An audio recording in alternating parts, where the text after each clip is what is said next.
Let's get started. First of all, hello everyone.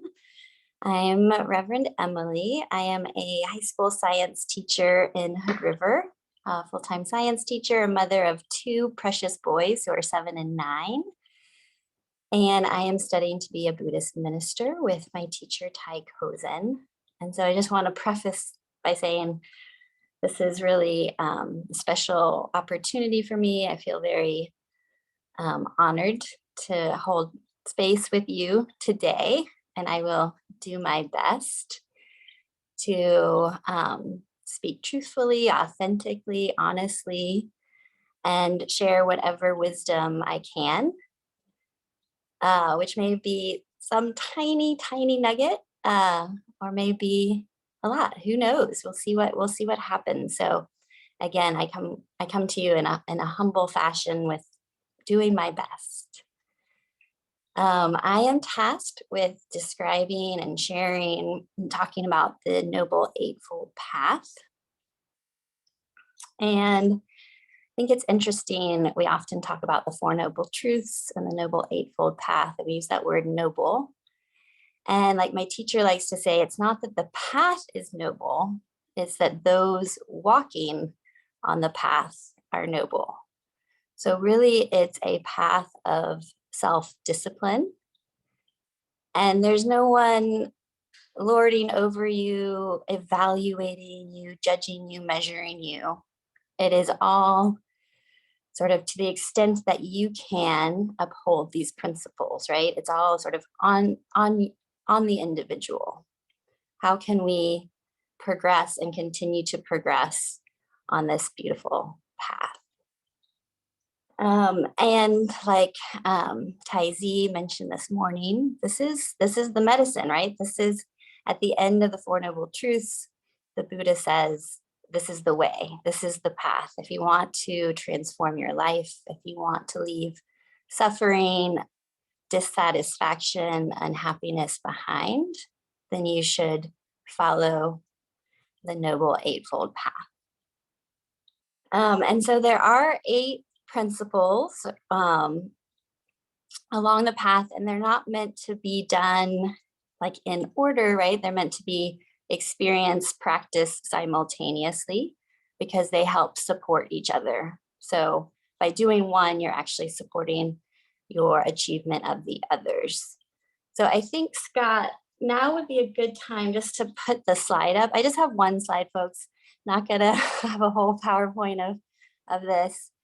Can you put it in slideshow mode?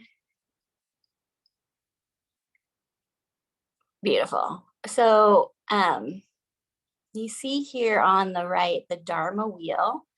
So this is often an image that's used in Buddhism. And if you look at the center of the wheel, there's 3 interlocking shapes. And those represent the Buddha, the Dharma, and the Sangha. And next week we will take refuge in those 3. And they really are the core of the teachings, or the core of the Buddhist philosophy. And then radiating outward from that, you have the 8 spokes of the Dharma wheel, which represent the Eightfold Path. So I just wanted to connect those images for you. And then on the left, you have the Eightfold Path. And I've separated them into sort of 3 categories, which are often talked about. So the first 2, right understanding and right thought, are considered like the wisdom portion of the Eightfold Path. And then we have right speech, right action, and right livelihood, which are considered like the ethical or moral conduct part of the path.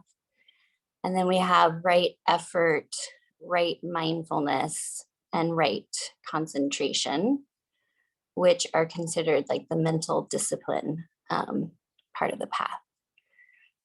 So like I was saying just a minute ago, these principles or these actions, these parts of the path help support the other parts of the path. So for example, the ethical conduct principles really help us with our outward actions, our outward expression in the world.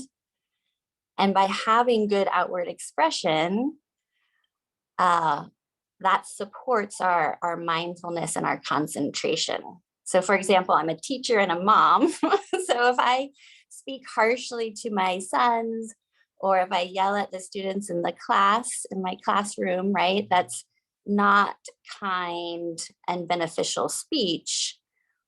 When I come back to my cushion the next morning or that evening, I'm going to be agitated, right? Because I've taken an action that doesn't resonate with my true heart's desire. But if I were in right speech, that would support my mindfulness and my concentration, because my mind would be calm and at ease. And then vice versa, of course, if I am in right mindfulness, if I am meditating regularly, if I am enhancing my concentration, that then spills over into my outward experience, right? So if I can have inner harmony on the cushion, that will support right action and right speech in my external world. So that's kind of what I mean by them supporting and interacting with each other. Okay, I think we can take the slide down, Scott, because I don't want it to distract. And I want to just go through these, and as I was preparing my talk, it took me hours and hours, and, it was just like, oh my gosh, it sort of felt tedious in terms of like wanting to get all the words and the wisdom. And so I don't want this to feel like a laundry list, but I also do want to get across sort of the depth of it. So hopefully, I guess what I'm trying to say is make it lighthearted and easy to comprehend. So we'll start with ethical conduct, because you guys have been talking about this. You've already talked about the precepts. So the three, the right speech, right action, and right livelihood relate to our ethical conduct in the world. And you'll notice that they really mirror the precepts of not killing, not stealing, not telling lies, right? And those are meant to support each other. So the first one is right speech, and there's sort of 4 rules, okay? Don't lie, don't slander, don't use harsh, abusive language, and don't engage in frivolous chatter, gossip, just sort of useless talk, okay? So really using your words for good, right? For non-harm, for benefit. And I've got 2 kitties behind me who are wrestling, so you hear a little, if you hear some funny sounds, that's what's happening in the background.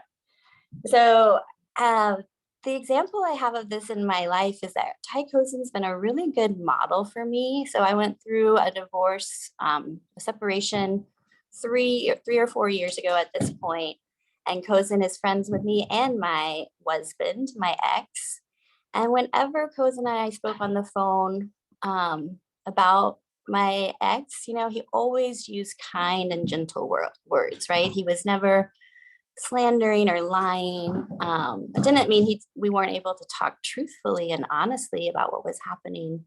But I felt like Kozin was a really good model for me of how to be in heart space, to have meaningful conversation, but without using harsh and harmful language. So I don't know if Kozin is here, but I thank you for that lesson.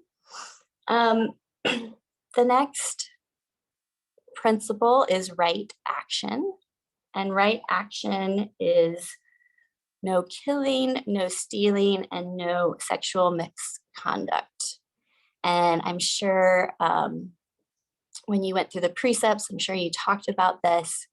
And it's like, oh yeah, that's easy. Of course I don't lie or steal. But how often are we omitting information or manipulating situations where we're putting ourselves in the best light and maybe not being completely honest about our actions? And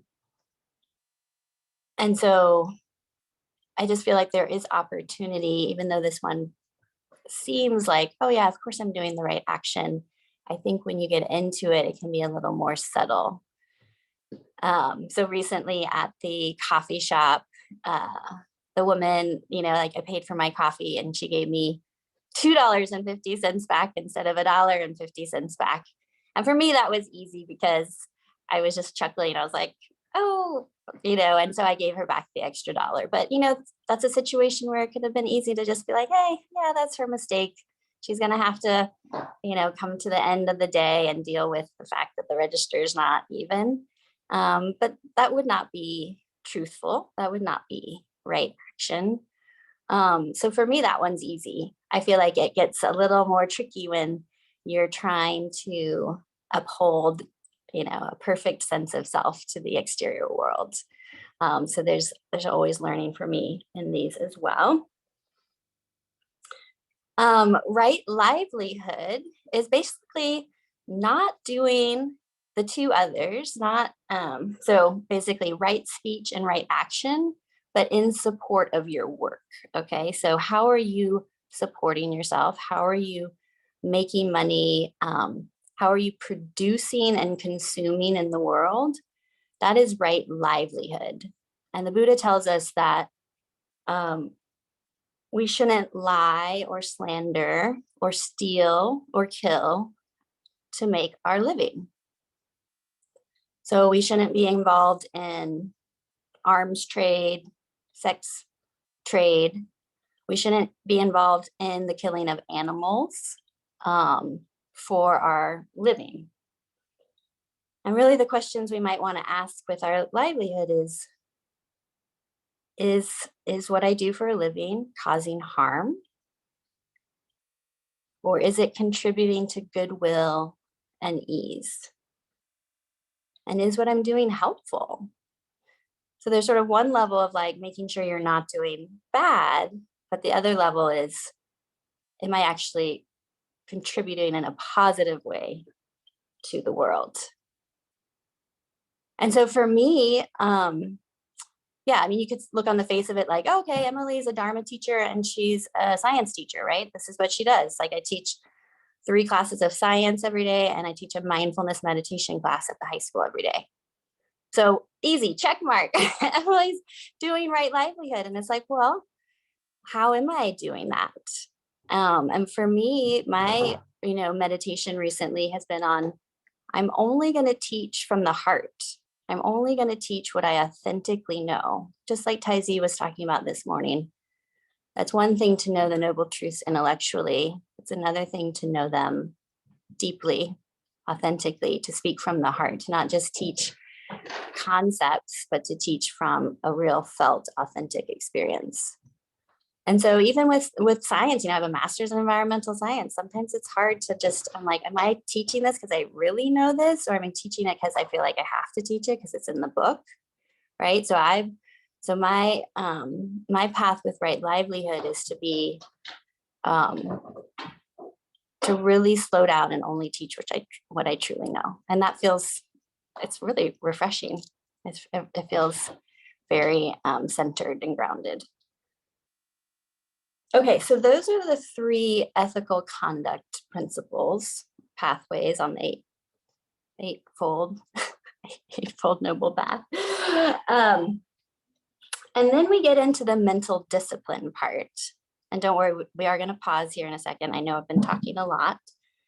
And so the first is right effort. And this may be my favorite of all of them. And this is really like our willpower to be a good Buddhist. And I kind of put good Buddhist in quotes because the Buddha wouldn't judge us as good or bad. But right effort is, there's sort of 4 parts to it. We're trying to prevent bad or unwholesome mental states from arising in our mind. We're trying to get rid of any bad or unwholesome mental states that might already be in there. We want to produce wholesome, good mental states. And we want to bring to perfection or elongate or expand any good or wholesome thoughts that already exist, right? So this is sort of like our belief that we can work on our mental thoughts and that they will have benefits, outward benefits, I guess I should say. So I want to pause here because that was a lot. That was the first four, as I've been sort of I'm laughing because of the cats. The first four as I've presented them, and I just want us to reflect. Just take a minute. I want us to reflect on our right effort, right? So this idea of commitment to wholesome thoughts and commitment to letting go of unwholesome thoughts. And how is that showing up for you in your practice? What does that mean to you? Let's just sort of pause there I'll give us sort of a minute. I don't know if you have journals, but I'd love to hear sort of reflections on right effort and what that means to you.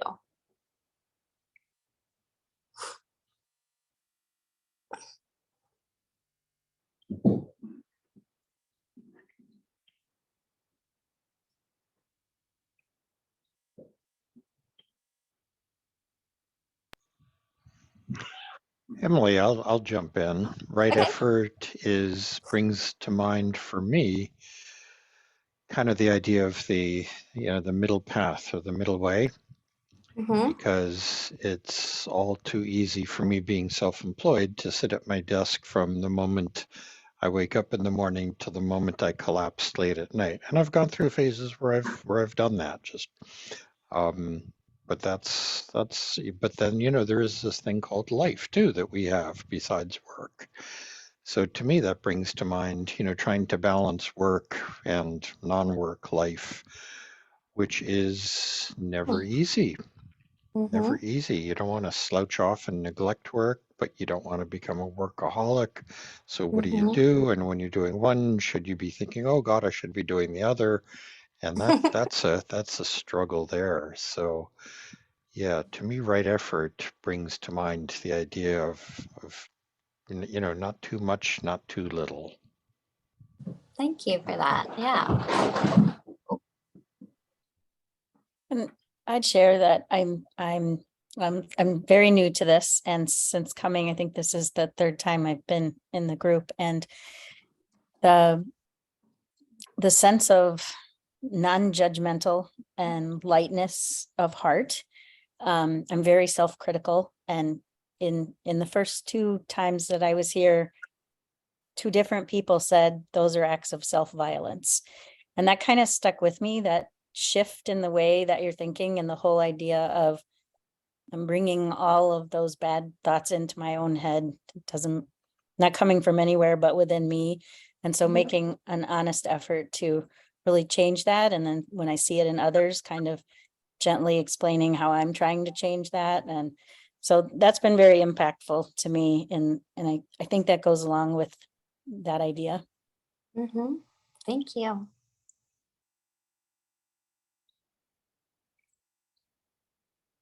Would anyone else like to share? Maybe one more reflection?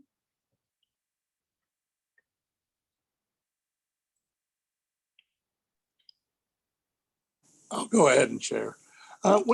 Thinking about right effort to me is also being also living it, being in the moment, having the right mindfulness of what's going on, whether it's conversations, and applying the right effort back to that and leaving it guide you, really, just being how we are in our present moment. I think that's where I was trying to go. I'm a little discombobulated on thoughts, but that's kind of in the effort or place I wanted to say. Oh, I appreciate that. And I think Odin hit upon something that gets a little mind-bending, is that there is right effort, but there's also right mindfulness. And that reminded me that in each of these eightfold paths, there are elements of all the other seven. It's true. Yeah, it's really kind of sometimes hard to distinguish them or to separate them out, which sort of sounds like the nature of reality itself. um, Thank you for those reflections. Yeah, when I think about right effort, I think about like weeding my mental garden, and the idea of karma. So like there's some seeds that have been planted by cultural conditioning, familial conditioning, societal conditioning, and those ones might wind up sprouting, because they're subconscious. I don't even know about these seeds. And they may arise and they may be harmful, right? But I can recognize them when they arise, and I can work to weed those out. And I can also work to plant beautiful, loving, good seeds in my mind and work to cultivate them, make sure I'm watering them, make sure I'm acknowledging them, right? And the more I do, the easier the effort is, right? Because I've worked to create a garden, a mental garden that's beneficial to myself and others. I have another teacher that says, the better you feel, right? Sort of this like building on your successes, sort of mental structures that support you and support others. And like celebrating when the positive thoughts and feelings are rising. So I appreciated what Libby shared, because I feel like that resonates with what I was just sharing. And then Odin, perfect segue, because the next one is right mindfulness. And, I teach mindfulness at the high school, and I like to say mindfulness is when you're drinking tea, right? When you're walking down the street, you're walking down the street. You're not trying to do other things at the same time, right? You have your focused attention on the one thing. And sometimes it can be hard to decide what is the one thing I should be doing right now. But once you make the decision of, okay, I am drinking tea at this moment, then that is what your full attention is. Your attention's on the experience of the tea, sensations in your body, thoughts and feelings, right? You're 100% present with that moment. And then, so the final kind of mental discipline part of the Eightfold Path is right concentration. And this is the practice of, if you're practicing meditation, of coming into sort of deeper and deeper levels of purification, trance, absorption, really the sort of the mystical elements of the Buddhist pathway. And just once your mind has settled, your body has settled, your mind has settled, you're able to access levels of concentration that are sort of beyond what our day-to-day experience is like. And so you come into experiences of just feeling a field of love, a feeling deep, just a sense of awareness and presence. And I think I'm sure we've all touched on those experiences of once the mind has settled, you're just there, right? And you have that sense of non-duality, non-separation. You're part of that larger field of awareness. And so part of the path is cultivating concentration and deepening that experience. Okay, so those were like the mental discipline parts. And then the final two are sort of chunked into this idea of wisdom. And we'll talk a little bit more about wisdom at the end of the talk. But the first one is right understanding and right view. And I should say, and I should have said this earlier, when I use the word right, you may have also seen this translated as wise or perfect, right? So it doesn't have to be right view. It could be right wise view or wise understanding. And this is what Taizi was talking about. This is our understanding, our deep understanding, our heartfelt, authentic, in our bones understanding of the Four Noble Truths, right? So having felt experiential, non-intellectual understanding of the Four Noble Truths. And I wanted to pause here too, because it seems like a good place to pause. And just the prompt or the question for you is, how do you relate to the Four Noble Truths? Like, are those concepts to you? Can you touch into an experience where it's feeling like, oh, I actually understand this? And it doesn't, there's no like right or wrong. It doesn't matter where you are on the pathway of understanding the Four Noble Truths. It's just a reflection, like how are those sitting with you? Do the words of the Buddha make sense, resonate? I mean, I think you wouldn't be here if they didn't. I don't think you'd be taking refuge if you didn't feel some connection to the Four Noble Truths. But this part of the path is really asking us to investigate, like, what is our level of understanding of Buddha's synopsis of the human experience? Emily, for me, it always resonates most with me when I'm suffering. Yeah. That if I'm suffering, then I start thinking about, okay, what is it that I'm attached to, or what is it that I can't let go?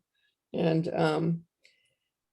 if I can identify that, then I can usually take a big breath and relax and at least let it go momentarily. But pain is a great teacher, I think. Mm-hmm. Mm-hmm. For me. Yes. And I would just share, I've been through a lot of trauma in my life and more in the last 8 or 10 years, and been through a lot of therapy and trying to, and always kind of looking for that spiritual place that would help me through. And therapy says, self-compassion, and it just never kind of resonated until now with Buddhism and the idea that it's completely within my power to let go of and rid myself of all of that by a different way of thinking of things and approaching things. So it like I say, it's the first time I was here, I had this sense of a lifting of a burden. So it's been very meaningful to me so far. It's beautiful. Thank you.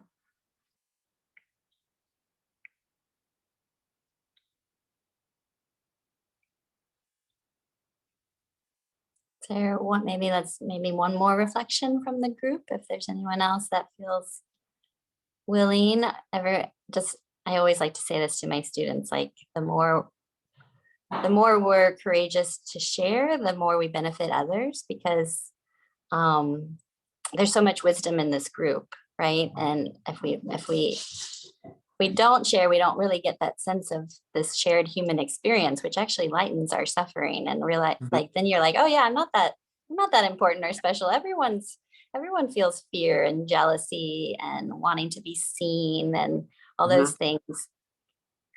I'll share one thing that ties in with our previous earlier discussion of gratitude and Thanksgiving. And for me, one is external and one is internal. Thanksgiving is we're thankful for external things, and gratitude is something we cultivate within ourselves. And so for me, the Buddhist practice is a cultivation of gratitude. And that entails the Eightfold Path. That's our attention. What is our attention on? And if our happiness depends on being thankful for some external circumstances, then that's attachment, that's suffering, when we don't align with our idea of the way it should be for our happiness. And then we suffer. But if we cultivate these livelihood and speech and conduct within ourselves. Our attention, what are we meditating on? Then we cultivate the gratitude and then the liberation. And so, it doesn't matter if, it's unfortunate circumstances around the world, there is suffering. But when we categorize a blaming, shifting, and, that evangelical preacher from Vancouver, and it's like, okay, yeah, there's another wingnut out there. But that doesn't mean every Christian is like that, or we're going to blame all the suffering in the world on this category of people. It's the suffering's within us all. And when we start, he's suffering from his projections and so forth. But so for me, it's just a focus, and what is it I'm cultivating? What am I meditating on? And that's that internal gratitude. And all the eightfold path is in that. So thank you. Yeah, beautiful. And can you remind me of your name? I can't see who's speaking. I can only see 6 of you guys. Oh, okay. So my legal name is Michael Gabriel, and that's what shows up since I'm on my iPhone. And okay. I would switch it to MinCon, but okay. It's okay. It's all good. Okay, Michael. Thanks, Emily. Yes, thank you. I know I keep trying to switch my view and see who's here, but I can see 6 beautiful faces, and that's all that matters.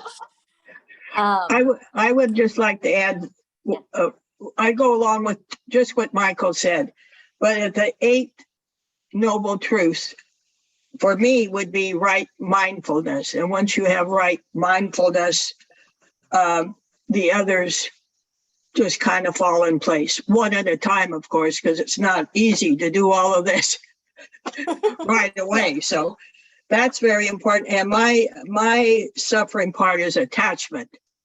And that's really hard to let go of the attachment. I know it'd be let go of suffering if you let go of attachment, but that's life. Right. Thank you.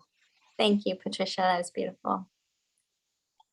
Yeah, these are great reflections on right understanding. Then the last of the path is right thought, which again, right, it's like, oh, is that mindfulness? Is that part of effort? Is that part of understanding and right view? Yes, I would say yes to all of that, right? So right thought is this idea that my teacher, Tai Kozin, always says, do not believe your thoughts, right? So if we are mindful and aware of our thoughts, I think there's 17,000 a day, right? They're just crazy. I mean, first, they're contradictory. They're relentless. Often they're negative. They're self-abusive. Often they're judging and measuring of others, right? So again, it's an opportunity to look deeply at our mental habits, our mental conditioning, our thought forms, and to make a choice, right? Like Michael said, where are we placing our attention, right? What is our choice? What is our effort here? And can our effort be directed towards wholesome thoughts, loving thoughts, nonviolent thoughts, and then we've come to the end now of the Eightfold Path. And like Patricia said, it's a lot. This is a lot to do. And thankfully, though, everything is interconnected. Like Scott said, these are not separate really from the precepts. It's not like the Buddha was teaching all these different things that didn't relate to each other, didn't support each other, right? We're starting to get sort of this rich pathway that's created by all of the teachings, right? And they support and align with each other. And so I guess I wanted to end with this really important concept or teaching of cultivating both compassion and wisdom, right? Like 2 wings of a bird, right? We need both of these. And so if you look at the Eightfold Path, you'll see elements of both, right? You have the wisdom teachings of really understanding that we live in, that things change, right? There's impermanence. There's no separate self, right? That we have this sort of deep understanding of the nature of the world based on our perceptions.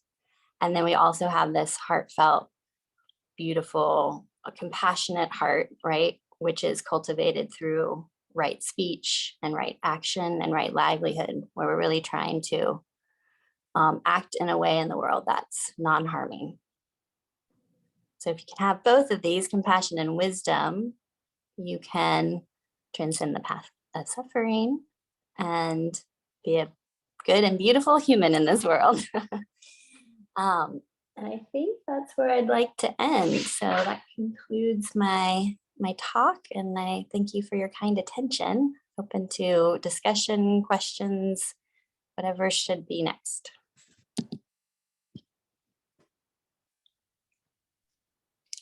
And I'm looking Emma, at the I have a question for you afterwards, if you're still willing to have 5 minutes afterwards on the topic of navigating the world as a Buddhist and your realm, especially since your field. Hey, yes, I know I'm supposed to talk about the ceremony tomorrow or next week, but we can work it out. Yes, sure. Thank you.